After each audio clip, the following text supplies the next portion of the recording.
Dumulog sa NBI ang kaanak ng lalaking namatay matapos mabaril ng mga pulis Maynila dahil nanlaban daw. Bago pumanaw sa ospital, nakapagkwento pa raw ang lalaki tungkol sa mga ginawa di mano sa kanya matapos siyang arestuhin. Ayon sa NCRPO, iniimbestigahan na ang nangyari. May report si Victoria Tulad.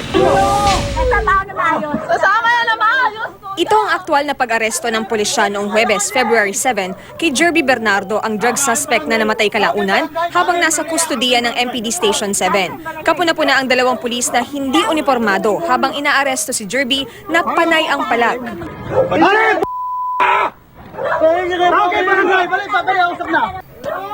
Dahil sa pagpalag ng suspect, ang isang pulis hindi na nakapagtimpi. Sinabi ko sumama ka na maayos, sumama ka na maayos! Sir! Huwag na akong galan! Magpapakain ka na maayos! Hindi tayo sumama na maayos dito. Sino ba magkagulo rito? Sa isang punto, makakawala ang suspect.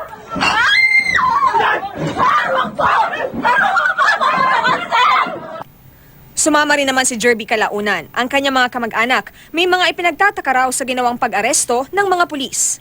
Wala po silang warrant of arrest o search warrant o kooperatiba ng barangay. Huli na po dumating yung barangay. Paliwanag ng hepe ng MPD Station 7. Noon ho nakita ho yan ng ating mga pulis, meron ho yan baril. Paano ho nila sasabihin na hindi ho aarestuin ng pulis yan dahil walang warrant? Subject ho siya for warrantless arrest. Biyernes na madaling araw, agaw buhay na sa ospital ng Tondo si Jerby. Sabi raw ng mga pulis, nang agaw daw ng baril si Jerby habang nasa MPD Station 7, kaya aksidenteng nabaril ito. Pero ayaw maniwala ng mga kamag-anak. Bago siya namatay, nakapagkwento raw si Jerby sa kanila. Di raw siya agad dinala sa presinto. Ikot-ikot siya, tapos pinaplastic daw po yung ulo niya. Pilit po daw po siya pinatuturo. Wala naman daw po siya maituro. Kung sino ang involved sa drugs. Itinanggi ito ng hepe ng MPD Station 7. Hindi po sinupot yung ulo ni Bernardo, sir.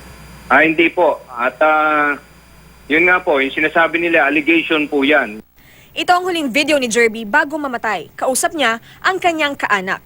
Anong ginawa nila sa'yo? Ba't ganyan? Ha? Binaril ka nila? Saan salda ka nila binaril? Ha? Sa opisina ka binaril? Sabi ng kaanak ni Jerby, nakita nilang tila may tama ng bala sa tagiliran ni Jerby. May sugat daw sa magkabilang pulso at parang may paso sa dibdib. Kanina, dumulog na sa National Bureau of Investigation ang kanyang pamilya para humingi ng tulong.